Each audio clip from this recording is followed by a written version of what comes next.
G'day, comrade subscribers. Sunday Arvo. Big thanks to everyone for hanging around. I really do appreciate it. I thought today, don't worry, I've got plenty of computers to get back to. I still want to. I've got the. I want to finish off the Micron. I want to replace the plastic that I had to pull out when I redid the keyboard with a paper insulation layer. So I still want to, and I want to load software on it. So that's still in the pipeline. I've got some Timemouth software Mistrals I've got to finish off building. I've got Commodore 128 DCR I want to get out and upgrade. Some Amstrad PPC 640s I've got sitting there waiting. I've got to get back to the Casio PB700. I've got a bunch of BBC Model Bs I need to fix and get out the door. Of course, the TI 994A stuff.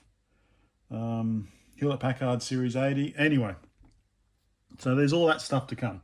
So if you're not interested in Sony Discmans or anything, then by all means, press the thumbs down, and you can wait until I do something that you're interested in again. But I appreciate you guys hanging around anyway. So so we've got Walkmans, we've got Discmans, and I've got some MiniDiscmans as well. So I think this one my brother got for me. Yeah, so these aren't Australian because we couldn't get these in Australia. We got the shithouse plastic crap, whereas these are metal case. So unfortunately, I don't think either one works. I should have a go at fixing them. But it's just, it's like the DAT players I need to get to. It's just like the miniaturization. So this could probably do with it clean. But I use this quite a lot. So it's just, you got your fast forward, play, stop. Did it have Dolby? I think it had Dolby. Yep, it's got Dolby. Can't get that anymore. I don't think they license it anymore. Oh no, there's Dolby. The tape type. So you can specify the type of tape and also the Dolby noise reduction. As usual, it's got a stick of gum battery, whatever, one of those gum batteries. I think you can still get them. And when that ran out, you could put on a AA battery. So this is a pretty simple one actually, double bass boost, because it's just got you got your headphones out there. There's no remote control. And just change direction. Press that, it changes direction. You don't have to get the tape out to turn it around. So so this is I'm not sure. I think it's a WM172 dense. That shows you how much I used it. So beautiful machine. So a lot of Roxette went through that. And this one, I think this is my brother's one. This is a WM-EX909. So this actually still does have the AA battery adapter. Otherwise, you've got your gum battery in there, sticky gum battery. Dolby noise reduction. Again, it's metal. This one's got a fancy. So your headphones came with a remote, which I think So they plugged in with one of these kind of things, and then you had your remote with your little LCD screen on it, and then your headphones plugged into that. Or you also got this, and you can see here you basically got your ground left and right. I don't know which is which, but you've got your stereo audio output, so you could just stick that in and use normal phones. Controls there behind that. So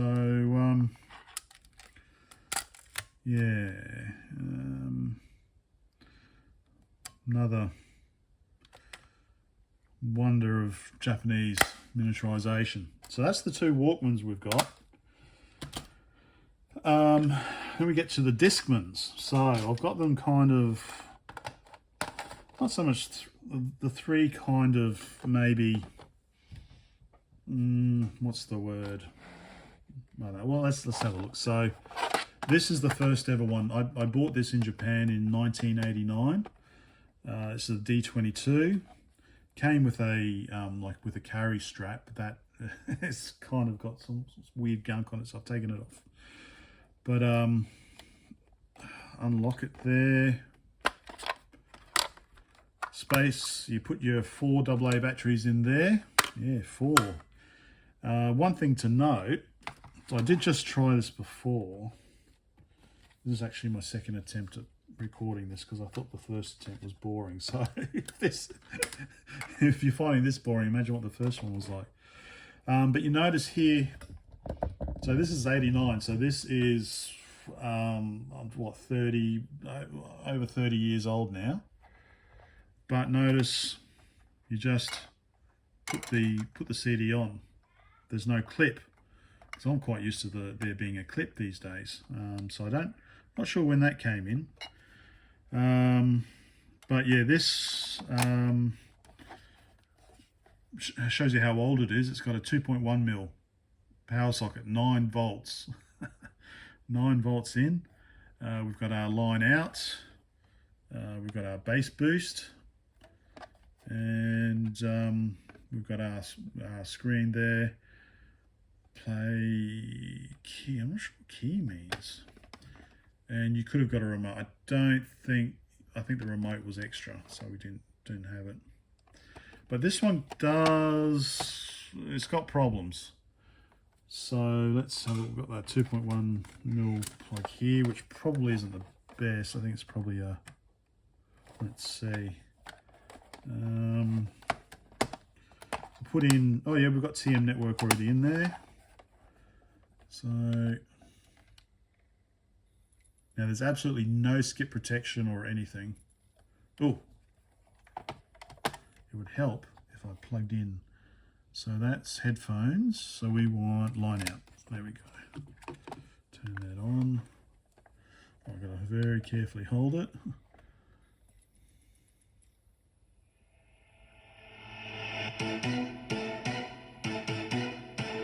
So far so good. Oh, see, as soon as, yeah, absolutely no skip protection whatsoever. You've got to just leave it sitting. Even if you knock the table, it'll skip. So that's, let's say that's 89. So that's a D22. This is a D143. So I'm thinking maybe this is a kind of the same. So I'll probably check on internet or something for the actual timeline for all of these. I don't know off the top of my head, but you can see it's kind of similar. It's kind of similar. You know, we've moved to the Sony yellow plug, 4.5 volts instead of 9. See, this needs a bit of a clean. But this is an Australian source one. Actually, I think it might have had a caddy that you could connect to. So we've got a little slide on the side here, another slide on the side here, and a little hook there. Sorry, hook there, so that you could kind of clip it in, so it's in your car. So I don't know. The thing is, you'd need something like the skip protection. But yeah, so not too sure. But this one works. I need to pull it apart and give it a clean. So that's those ones. Then we kind of move to this kind of era. So this is my second, so this is the second CD I bought, CD player I bought. It's probably, this is just before I went to Europe. So this would be 98, 97, I probably bought this. So I'm just having a drink. So this is kind of 10 years on. So this is this one here is 10 years on from that one.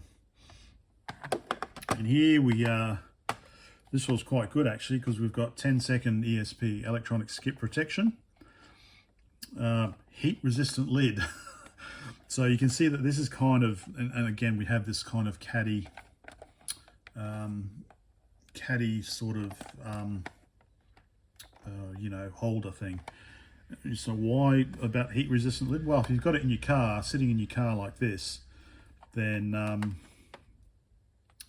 yeah, it's if you leave a CD in the car in the heat, it's going to melt. So that's why you want this heat protection, resistant lid. So this one's made in Malaysia. So as I said, this one's bought in Australia. This one's bought in Japan. Actually, looking at this, yeah, so you can see that we've now got these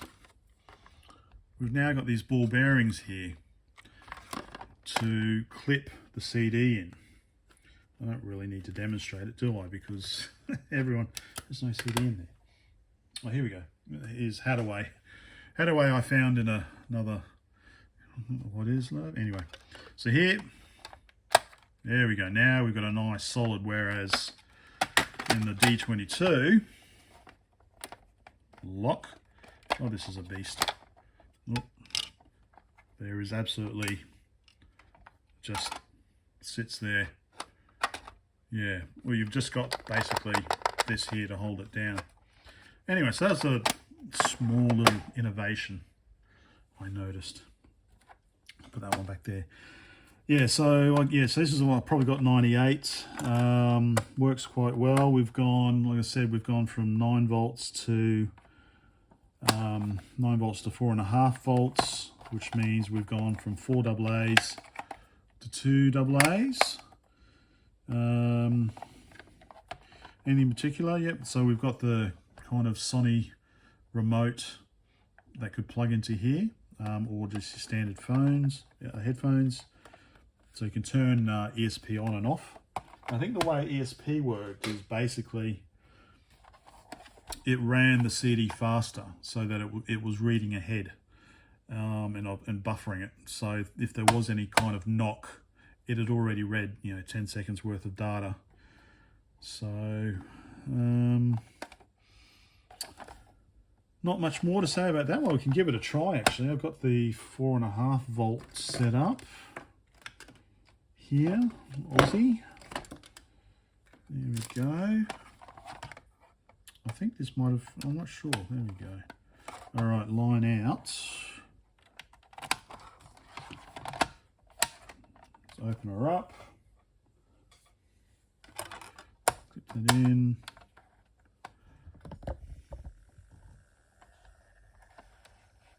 What is love? All right. Baby, don't hurt me. Don't hurt me. There we go. I'm a bit worried about playing too much, but you can see we had to do a bit of damage there. And don't forget, I only just started playing it as well, so I don't want to get this claimed because I played too much music. Yeah, so that's the skip protection. Maybe I can do it in another one. Actually, I should make a CD with the YouTube audio library on or something.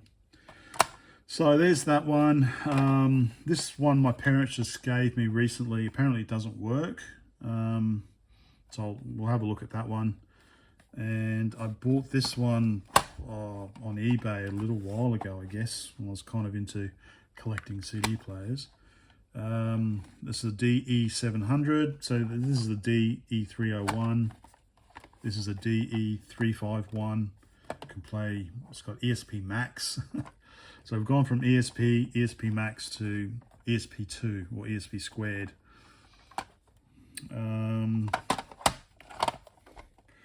Yeah, still plasticky, but we're kind of thinning down a bit.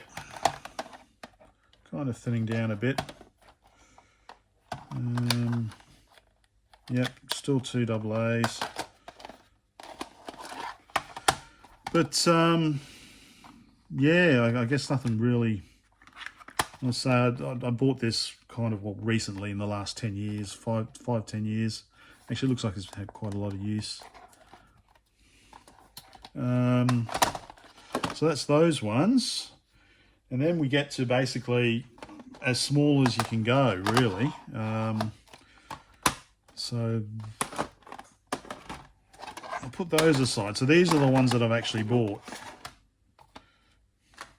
So these are the 3 that I've actually bought. So my progression from D22 to DE301 to DNE240.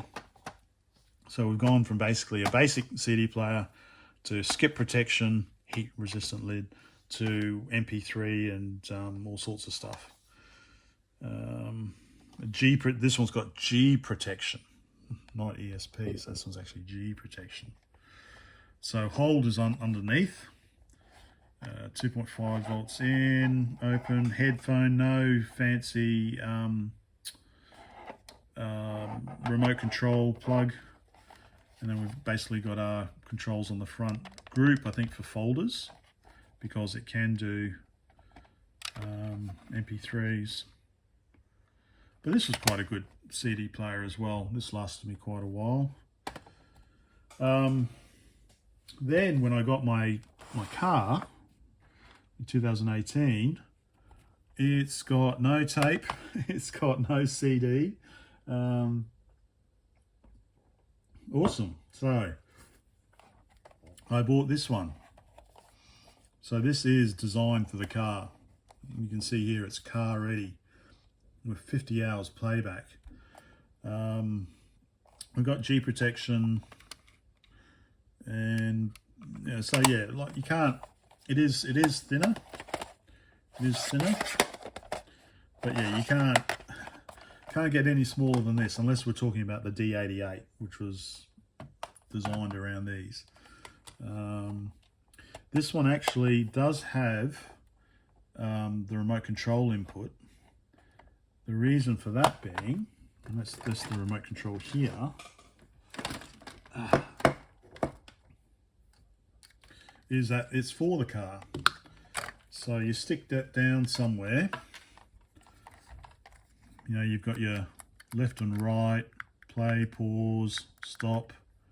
I think that's about it. Yeah, you don't need volume control. You plug in your remote to here, and then you've got your line out here going into your car stereo system or whatever. And actually, because it's 4.5 volts, so instead of using one of those stupid cigarette lighter things, you could basically run it off USB. So I think I did actually make a USB cable for the car for that. So yeah, actually I should probably put it back in the car. You know, on the occasion that I do buy a CD from the shops, I can listen to it on the way home. Anyway, that's the purpose of that one there. That's why I got that one there. So that's the Walkmans. That's the Discmans. We'll get to the MiniDiscmans in a while. I think this is really bugging me. I want to clean this. This one's working. This one isn't working. So let's pull this one apart so we can clean it at least. And we'll put the other ones away.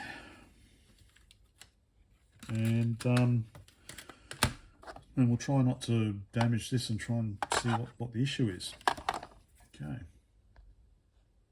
Okay, so like I said, this one is working, but it's just a bit too grimy for my for my liking. So especially under here. So if I can pull this out and give that a nice clean. So as per usual. Whoop, I don't know if that was supposed to come straight off. Actually, it looks like I can leave that on, so put that back in like that. Sony has helpfully pointed out the screws that need to come off. Actually, is there anything? No. All right. So I'll undo the screws and I'll be back. Okay, the screws are out. That break apart the bottom half. And what does it do?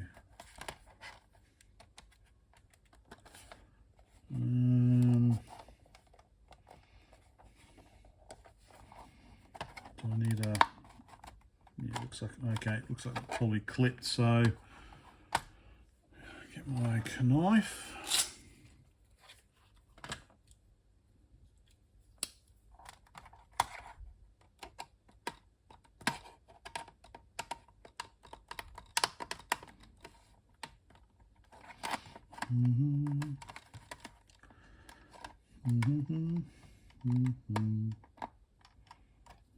Okay, it comes on. Okay.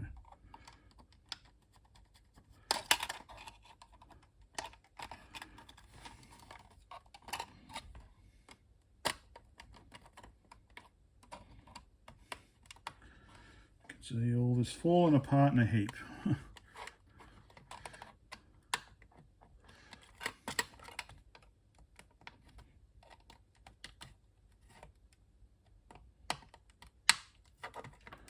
No other screws there, is there?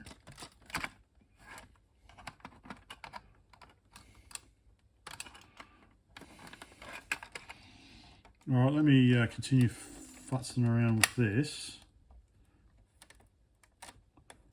and I'll be back. Okay, yep, I was just, and then it came off. So that's the top half of the shell.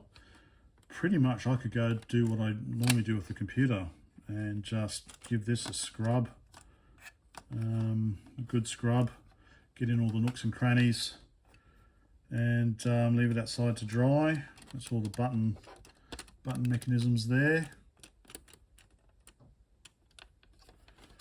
And this is the machina itself. So yeah, you can see it's not really dust proof, is it? Well, there's a bit of corrosion there on the battery terminals. Mum, Dad, that's the CD sled. Just lifts off like that, I guess. Yep, okay.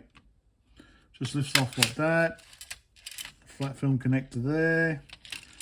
So flat film connector there, and 3 color-coded connectors here. That's quite convenient. So that comes out. Just unplug these.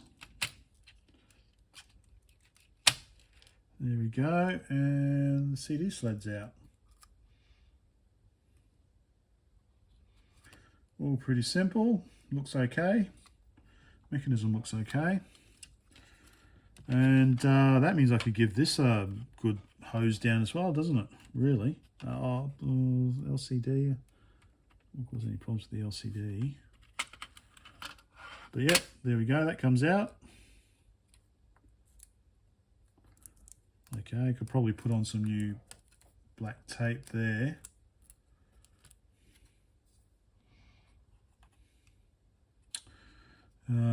Give the volume control a bit of a squish, bit of a hose, tiny little electrolytic capacitors.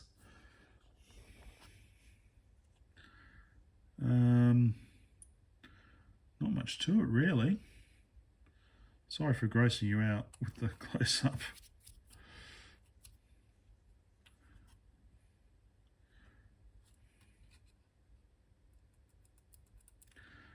But yeah, if there was a faulty, I've got small electrolytics, but I don't have any that this small here.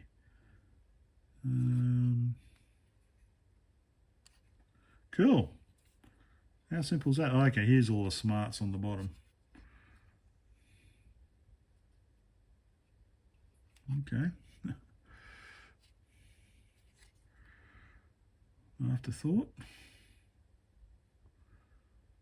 All right, yeah, so yeah, a bit of corrosion here on the battery terminals. Give those a scrub. Oh yeah, there as well. All right, there we go. So that's the D143 pulled apart, and we'll give it a scrub and a clean, and hopefully it'll be as looking quite good. Then we'll pull this one apart and puzzle why it doesn't work. Right, that one's been scrubbed and is outside drying. Let's see what happens with this one.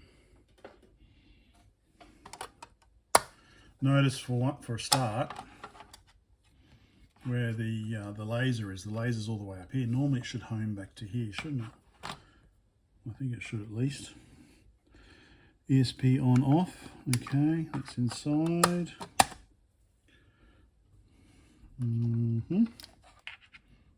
Okay, power's on that side. You know, interesting, they've left a gap.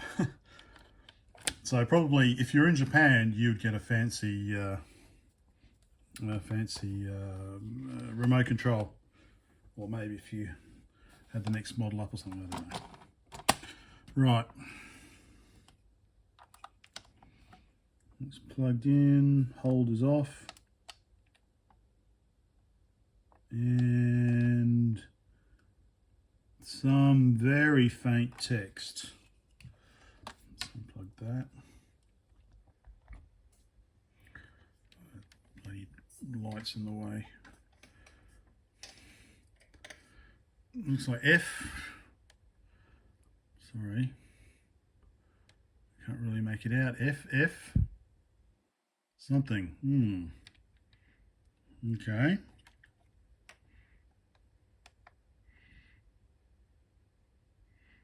It's doing. Did something. Sorry, too many lights in the way, isn't there?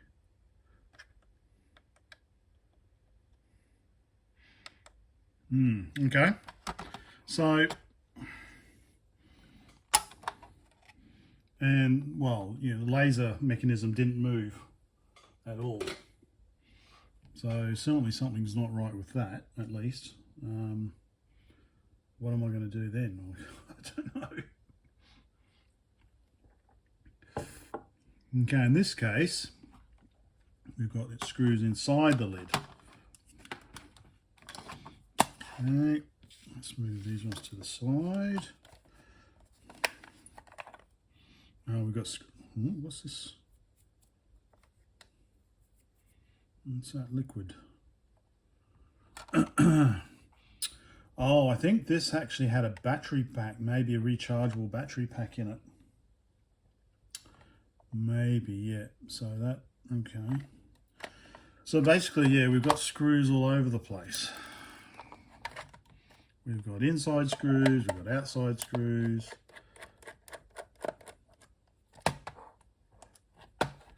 Oh, are they the same screws as the earlier model? No, they're not. They're slightly different.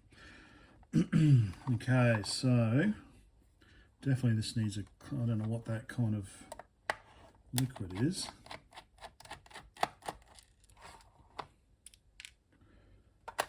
It definitely could do with a clean at least.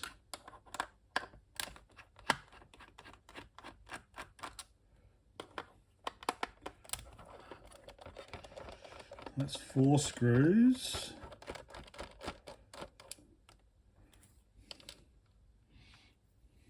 Not 5.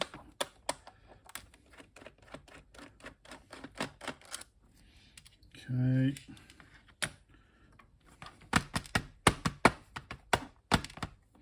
The screws are all out.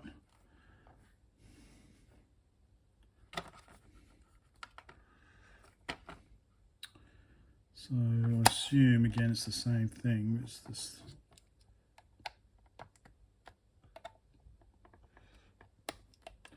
All right, let me fiddle around with this, and I'll be back.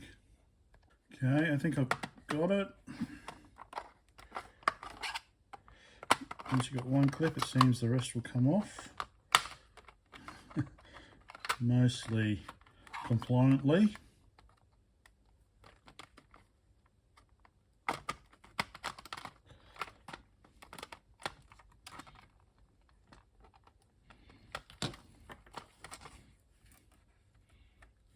Is that going to come off? Yep. Okay. Yeah, so I guess something to do with the battery there, so I can go give this a good scrub as well. That's just plastic.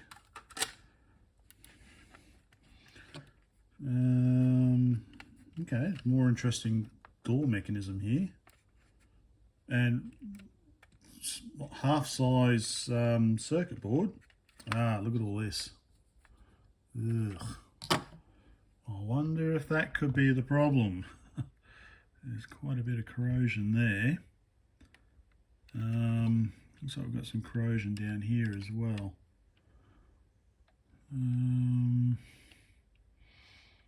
Yeah, certainly the CD sled wasn't moving at all, was it?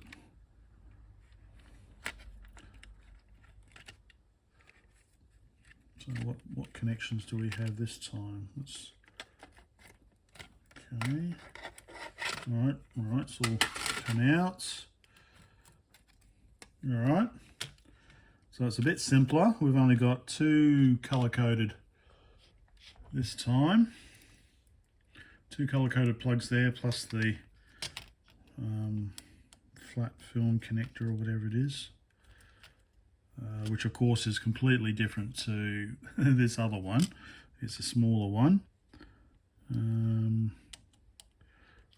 Sorry, missing all the action. So I just want to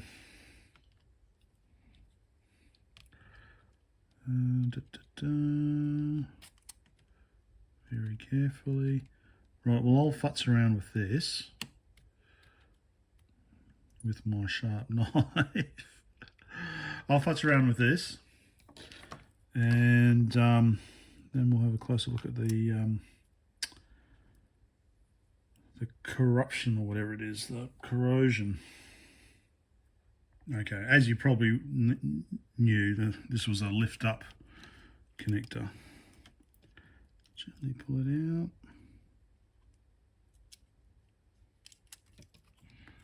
Okay. So I can't see any corruption on the sled itself. Ooh, oh no, I shouldn't have done that. Just trying to move it back to the home. I thought it might slide, but it needs this screw gear to turn. Yeah, screw gear's not going to turn. But okay, so this looks okay itself. No issues there. So just compare. Well, if you want. You want to compare it? Well, of course. Let's have a look.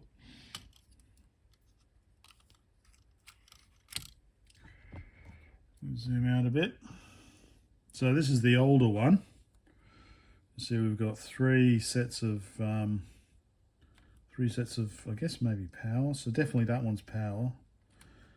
And we've got our flat film connector there, and this one's got a much denser one, so it's smaller. And we've only got two kind of power cables.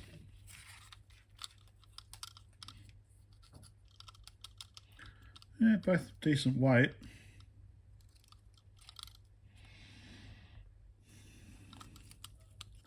So, but yeah, not not directly transferable. Not that I thought they would be, but yeah, I don't think the issue's with that mechanism anyway. It's and then yeah, half-size board. So we've got some sort of heat sink there that's hiding some corruption, I would say. Corrosion. That's the word.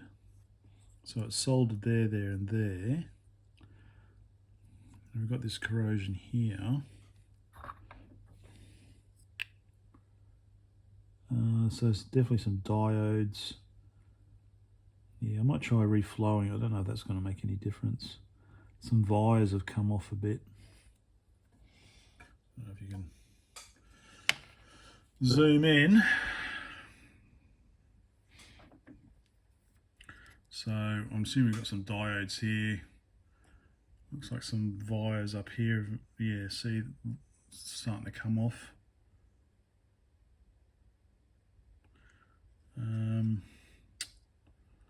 So I'll give it a spray with some IPA, I guess. Where's the mechanism? Okay, so that's the control over there. Oh yeah, okay. So you can see the corrosions come through the. Oh god, that's just come off. Ugh.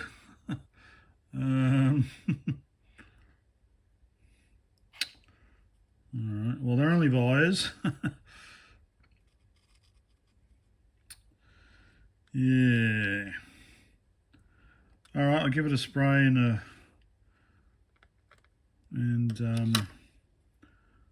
let's see if it makes any difference. Right, a few hours have passed. I'm sweating buckets, but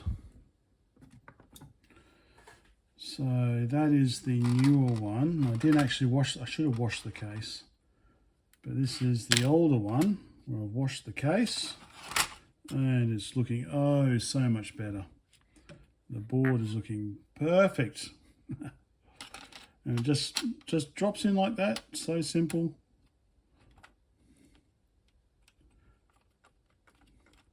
I'm sure the volume control is going to be fine. And close that, close the battery lid. Is there some, what's the trick here?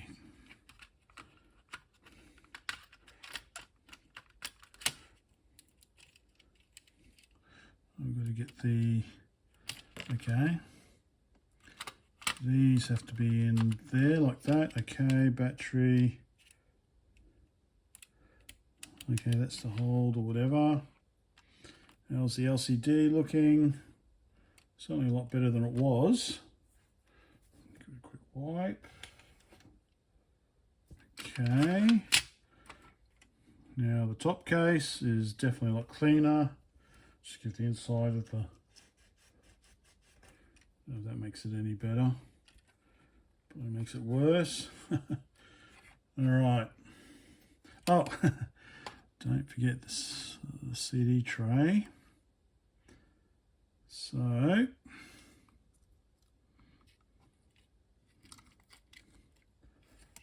all right. So this will be a bit of fiddling, but obviously color-coded cables pretty easy. So it's just the flat film connector that's gonna take me some time. So I'll just do that. Oh, that was a pain getting that flat film connector back in. Now, oh, it goes this way, doesn't it?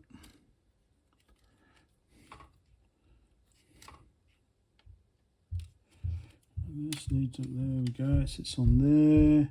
Dun, dun, dun, dun. It sits on that post, sits on that post, and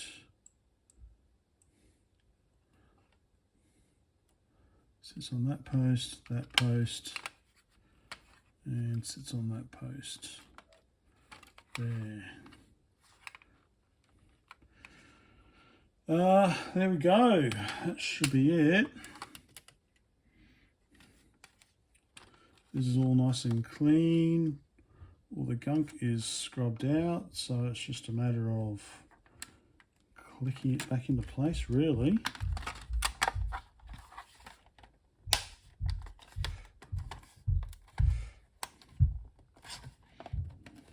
Mostly.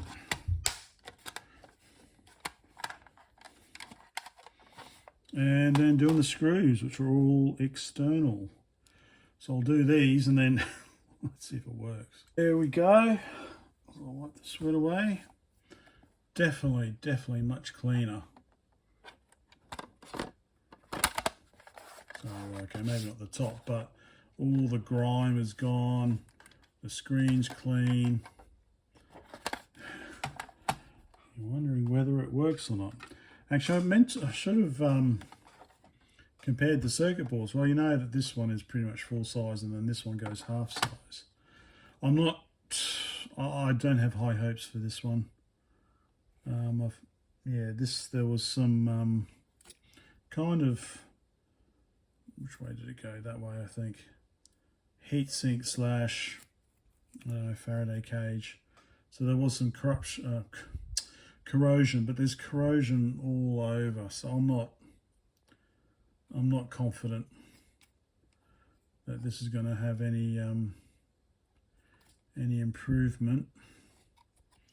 But we'll try. But anyway, let's make sure this one still works.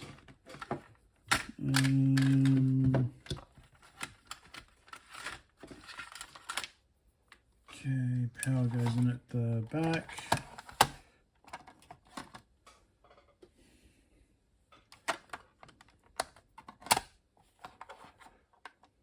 Oh, hold is on.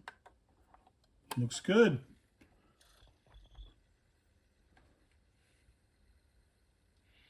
There we go, playing away. just imagine what is love is blasting out. Very good, nice and clean. Okay, I'm happy with that. It's not a particularly impressive CD player. I don't think it doesn't have any. It's got mega bass and 1-bit DAC. But I don't think it's got any sort of skip protection. So yeah, but this one here, I am not confident. In fact, there's no need to really put it back in the case there, is there? We can plug it in here. So that's the power there. Okay, but the CD player isn't connected. Oh, the CD tray isn't connected, so let's disconnect the power. This one flips up. Okay, that might be a bit easier. So if anything, I could keep this as a as a spare part, I guess. Okay,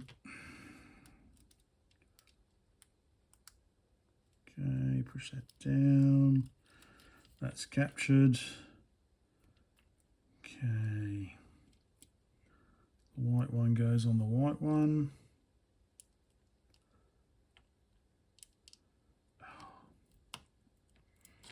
And the black one goes on the black one. Okay. Let's see what happens if we power it on now. Nothing. Yeah, it's totally dead.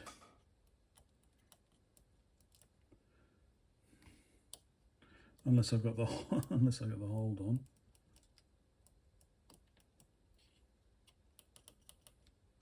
Yeah, if anything, I've made it worse. I don't think, well, certainly I don't have the skills to fix all this.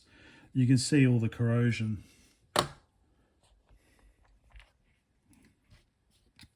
You can see all the corrosion there. It's come through the wires. There's corrosion there. It's all around the wires actually. It looks like it's come through. That certainly there's no activity on the disc sled there. There's no activity on the LCD at all. I don't think there's anything in particular that would be say, hey, look, I'm not in a CD case, don't turn on. Yeah, and look at all this. It's so certainly way beyond my limited ability. And down here as well. Don't even know if there's any power getting into it even. Maybe there's no power getting into it.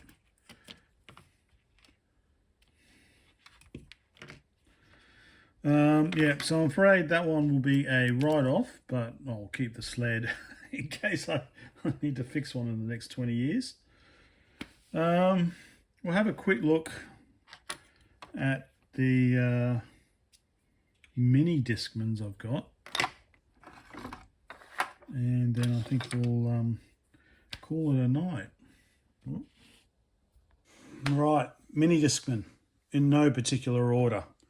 This is my first one. MiniDiscman. I got a I think an Iowa. When I started working in Finland, I was getting paid the princely sum of 11,000 Finnish marks a month, which wasn't much. So, and I always wanted to get a mini disc recorder so that I could make mixtapes from my tapes digitally. So I remember we had to go to Germany for a customer meeting. So I bought this Iowa mini system. I've still got it, so basically the system and 2 speakers. And we took it on the plane with us to Germany and we brought it back so I could get it duty free because, yeah, anyway. But this is my first MiniDiscman. Actually, my wife bought it for me. She was quite sneaky because she said she wanted to get one. So which one should she get? And I think this is quite an iconic one, actually. This What's this? Is the R90, MZR90. So yeah, it's recordable. It's got optical line in. So we've got optical line in. It's got powered microphone actually, and we've got our fancy again Sony remote control. This is a 3-volter. Okay, that's where the smaller plug comes into play. So that is smaller than the equivalent. Let me grab. There we go. Whoops. So this is the 4.5 volt. That's probably why it's smaller as well, actually. 4.5 volts on the CD player and 3 volts. And they've finally switched to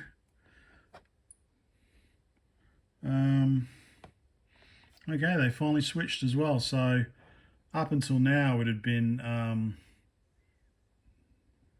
is it? Oh no, is that? Oh, I can't read. I can't.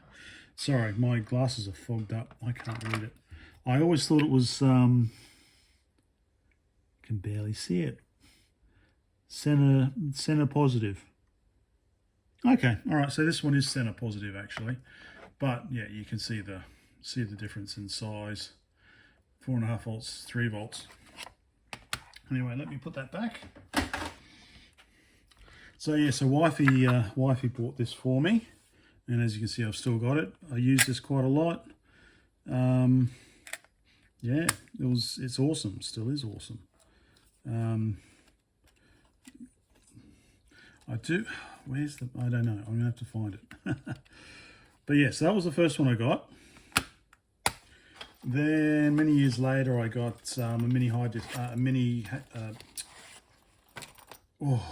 what's it called? High MD. That's it. The 1 gigabyte ones. Oh, this has got the battery in it still. This is of course, this is a different size one as well.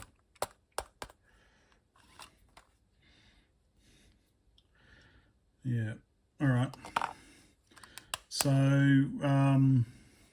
I think it's an OLED display. Again, we've got optical line in, we've got powered mic, USB, so you can actually copy mini discs off.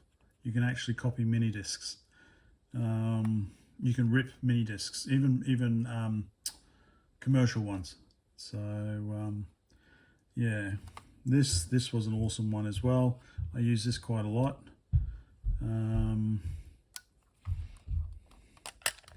Yeah, and this is a cheaper version. It's also so MZNH600. It's also high MD. You can also it's also got USB on it, so you can actually copy music onto it, and you can also copy music off it. Optical line in and everything. So 2 different markets, I guess. But this one works quite well. You know, it's quite robust actually. Was it that one there? Oh, garbage. Oh, okay, we've got garbage in there. There we go. And now this is the original. So I bought this on eBay a couple of years ago, because this is the original. The hell do you do here? One. Okay, you got to put your push. Oh, okay. Oh, geez. All right. Good thing I got that out. All right, that must be some sort of backup. And this is where okay, this is the main. That's the, okay, I'm glad I got that out as well. So, yeah, some corrosion in there. So this one doesn't work as it is, as far as I know. So it doesn't open up. Optical line in and optical line out on the original, of course. 10.5 volts in. Yes, I'm going to have to give this a bit of a clean. Maybe I'll pull it apart in a later video. but you can actually do titling on this one as well. It'd be a pain in the ass, but you can do it.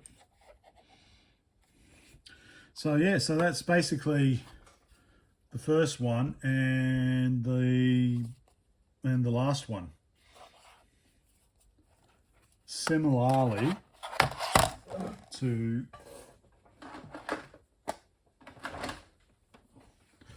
the first Discman, and I guess one of the last Discman. In fact, if you look at the, yeah, so yeah, the MZ1. Yes, I might, it would be good to get this working. 10.5 volts, not sure how I'm going to do that. Well, I've got a bench supply, I can do it that way. You know, just let me turn that off. That's 4.5 volts, that's not going to do anything. Just want to see this size. Maybe it's 2.1 mil. Turn that off. Let it go. There it is. No, it's not big enough to be 2.1 mil. But yeah, yeah, obviously no one realised that battery was in there still either. So we have to get that. Yeah, okay, clock. So it remembers the time, which is good when you record it.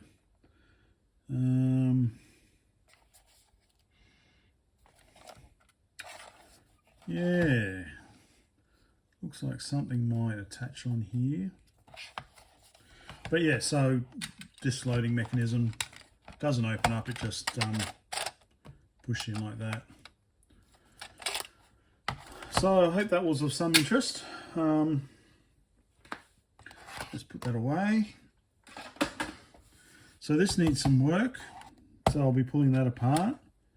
That one's a write-off. And these ones here, actually, I was working on doing some sort of Arduino-based replacement for the remote control. I never got around to finishing it. But basically, I think the way the remote controls work is that it's like a resistance ladder or something. One command is 100 ohms, the second command is 200, something like that. They use a resistance ladder or an impedance ladder or something. Yeah, I've got some documentation about it. I managed to find off someone in Sweden who did something. So where all my remote controls, I think, are up there on the shelves somewhere with all my Arduino and other works in progress. I think one of those has got the remote controls. But I think it would be good to get this one working first.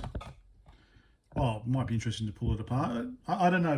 What about my D22? That might be interesting to compare that with a last model CD player. I don't know. But yeah, let's see. Anyway, thanks for sticking around, and I'll talk to you in the comments next time.